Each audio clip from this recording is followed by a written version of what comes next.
Ikinadismaya ni DPWH Secretary Vince Dizon at ICI Special Advisor Mayor Benji Magalong ang bumungad na substandard na proyekto sa Pampanga. May babala rin ng mga opisyal sa kontraktor ng naturang proyekto na ayon umano sa ulat ay nagpapahiram ng kanilang lisensya. Ang detalye sa report ni Rod Lagusad.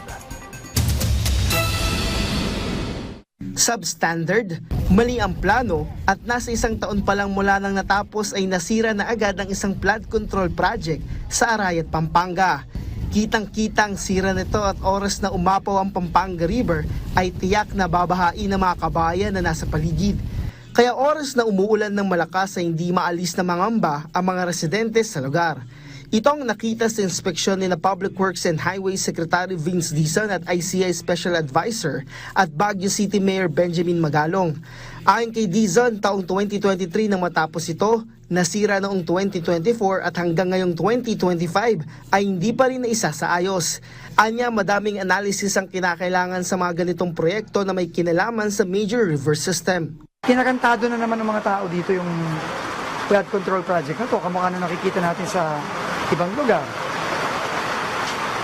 So, nag-even din na kami ni Mayor Benji kasi paulit-ulit na lang substandard ang pagkaplano, doon pa lang sa mga district engineer at yung mga project engineer dito, liable na sila doon.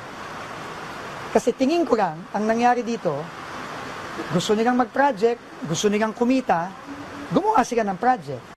Nagkakahalaga ng higit 300 million pesos ang proyektong ito. Tinitingnan din ng DPWH ang ulat na pinahiram umano ng kontraktor ang lisensya nito. Dapat magsabi ka na, magagaman din namin yan. So, matotrouble ka niyan, hindi ako nagbibiro. Pagka hindi ka magsabi sa amin ng maayos, sabihan mo na kami. Kasi, problema to. Problema yun ni boss. Engineer, problema yun. Ayon kay Dizon, malinaw na palpak ang proyekto at dahil sa gross negligence, may basihan ng DPWH na magpasara at magsampa ng kaso. Because we're receiving reports na hindi talaga siya ang gumagawa, na pinahiram lang yung lisensya niya. But we have to validate those reports. Pero I told him, magsabi ka na ng totoo ngayon pa lang. Kasi kung totoo yun, isa ding posibleng rason yun kung bakit hindi maganda ang pagkagawa. Kasunod naman ang pagpapangalan kay dating Undersecretary Roberto Bernardo sa Senate Blue Ribbon Committee, tiniyak ni Secretary Dizon na kahit wala na sa serbisyo, ay pananagutin ng mga mapapatunayan na may sala.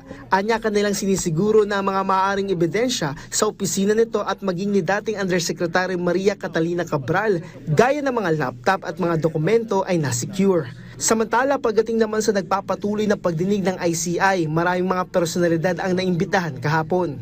Okay naman, maganda naman at marami naman silang nire-reveal. Very cooperative naman lahat yung mga pinapatawag. At open naman, halos kanya Very open silang nagbibigay ng kanilang mga revelation.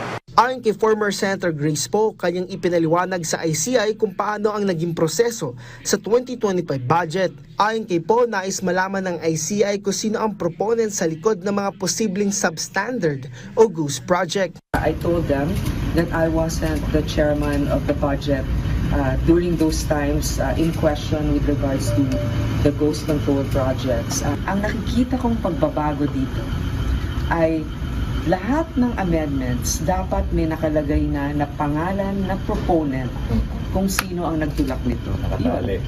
So I mean, it's a learning process, it's a painful process, pero sa tingin ko kailangan.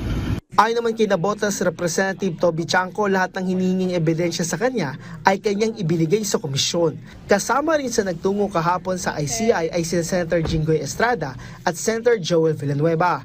Samantala, nagsagawa ng paglagda ng Memorandum of Agreement ng ICI sa iba't ibang mga institusyon, kabilang na dito ang grupong Mayors for Good Governance kung saan dumalo sina Quezon City Mayor Joy Belmonte at Pasig City Mayor Vico Soto. Dito ay binigyang din ni ICI Chairperson Andres Reyes na honesty is the best policy at no one is above the law. Rod Lagusad para sa Pambansang TV sa Bagong Pilipinas.